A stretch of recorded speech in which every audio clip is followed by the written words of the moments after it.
ছয়টা হবে।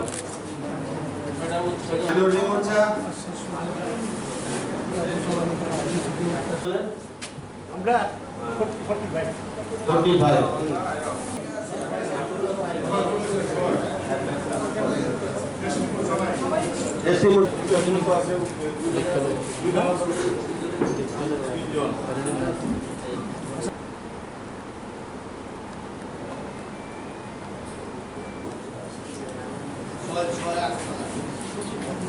আগরতলা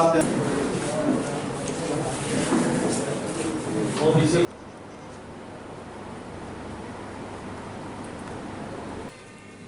আজকে আমাদের এখানে এই সমাবেশ সভাগৃহে যে আমাদের মিটিং চলছে, এটা হলো আমাদের দলীয় নির্বাচনের জন্য মিটিং চলছে।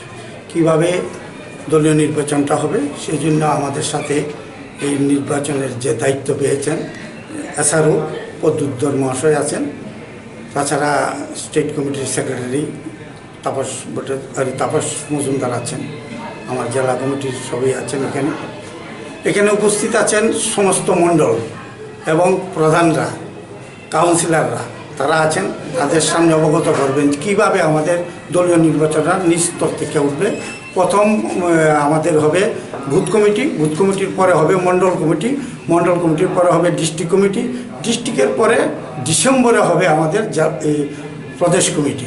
তো সেই জন্য প্রক্রিয়াটা কিভাবে হবে সেটা আজকে আমাদের এছাড়াও পুঙ্খানুপুঙ্খানুভাবে যারা ডিআরও হয়েছেন, ডিআরও মানে ডিস্ট্রিক্ট রিটার্নিং অফিসার যারা হয়েছেন, মণ্ডলের যারা কাজ করবেন এমআরওকে তাদেরকে বুঝিয়ে দিবেন এবং সুষ্ঠুভাবে যাতে নির্বাচন হয় সেদিকে লক্ষ্য রাখার জন্য আজকের এই মিটিং ডাকা হয়েছে।